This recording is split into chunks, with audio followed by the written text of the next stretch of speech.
Let's go back to the joke. Right. Sound like turkey? Yeah, it does. Anyway, let's go back to the joke. There are two men. They're roommates in a hospital, and they're both terribly weak from sickness.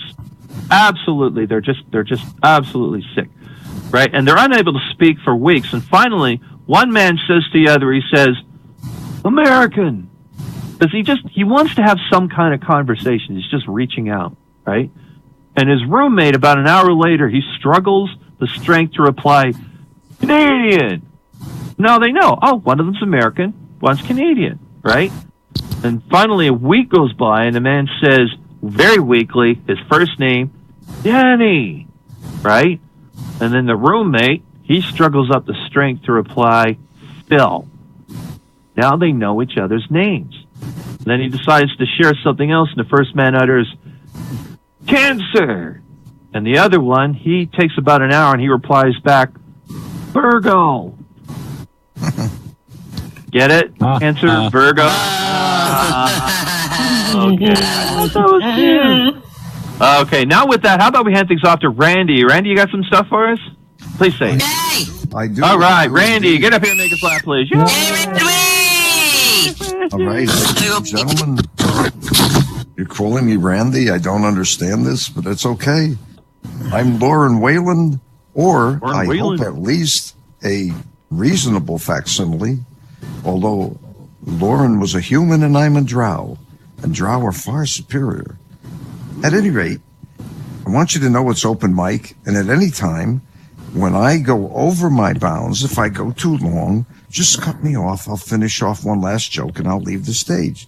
But it would be most wonderful for all of us if anyone here would get up on the stage and tell a joke.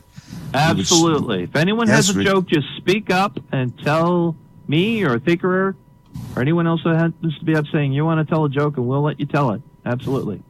Are you finished, Catboy? Yeah. Okay. Okay. I'm just going to give a little introduction to what I want to do tonight, because I never prepare. I never practice. All right. Oh, wait. Let me get into my Lauren thing. Okay. I'm sorry. All right. I'm okay. I have to leave the deli for a few minutes, and I lose my accent so quickly. All right. I have Larry Wilde, The Ultimate Book of Ethnic Humor. Okay.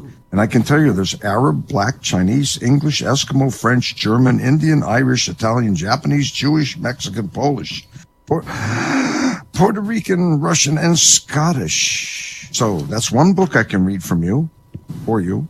Truly Tasteless Jokes, which is a very, very good book. And also Mr. K's Book of Really Nasty Jokes.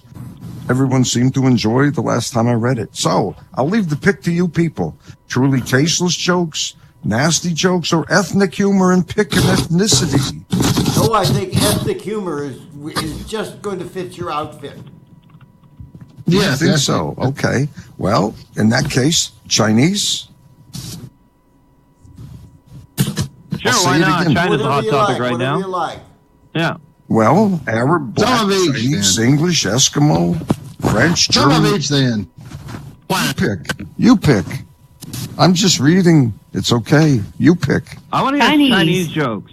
Chinese. Okay, that's page 27. Bear with me for a minute. Sometimes it's not easy being an artist. But Randy says, bear with me. Don't take that literally. He wants you to. Watch out. Watch out what you wish for. You might get it. Okay. All right. Here we go. Chinese. What do you call 2,000 pounds of Chinese soup? 1 ton. No. 1 ton. What do you call a Chinese teenager on Quaaludes? Mellow yellow. No. That's terrible, isn't it? Oh my God. But being a drow, I can make fun of anyone's skin color. It makes no difference to me, okay? Why are there so many Chinese in the world? Well, if you don't know, you've obviously never tried to do your own shirts. Okay. A Chinese voyeur. Peking Tom. No, yeah. Peking. My pronunciation is off tonight. I don't know. Maybe it's the new dentures I got. Actually, I bought dentures. I got with vampire teeth with the canines. Okay, never mind. Wait. I bit my tongue several times, yo. Okay, 3 yuppie lawyers have been having lunch at the same Chinese restaurant for more than a year. At each meal, they gave the waiter a bad time. They changed the orders. They sent the food back. They made fun of him. One day, the men agreed to apologize to the waiter and leave him an extra large tip for all the trouble that they had caused him. Their leader called the waiter and said, "Listen, we're sorry for being so rough on you. We're not gonna give you a hard time anymore. We're gonna give you a big tip. What do you think of that?" "Very good," said the waiter. "Now I don't have to piss in your soup no more."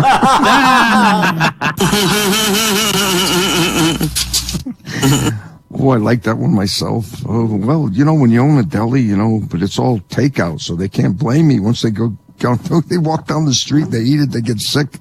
They can't blame me. I can do what I want. Oh, boy. Okay. What would you call a Chinese porno star? Dragon Willie. I don't get it. Someone's explained that to me after. I couldn't hear Dragon something. Dragon Willie? Dragon is Willie around. I suppose. Exactly. It would be so big that it would be dragging on the ground. Yeah. And of course, that's impossible for a Chinese, for an Asian. They have little dicks. And How do you know, Randy?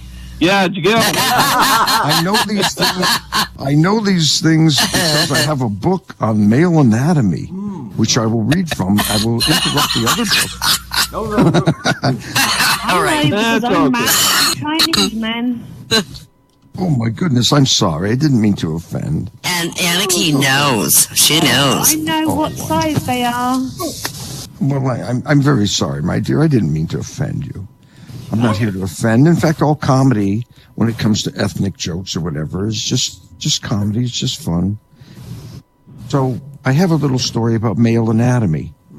And one of the first things, what's the problem with oral sex? Anyone know? It's very simple. Very, very simple. It's the view. All right. One morning, a milkman called on one of his regular customers and was surprised to see a white bed sheet with a hole in the middle hanging up inside of her living room. Housewife explained that she'd had a party the night before. They had played a game called Who's Who, in which each of the men had to pass their equipment through the hole, and the women tried to guess their identity. Oh, my God. "Gee, that sounds like fun," said the milkman. "Sure wish I'd been there." "You should have been," said the housewife. "Your name came up 3 times."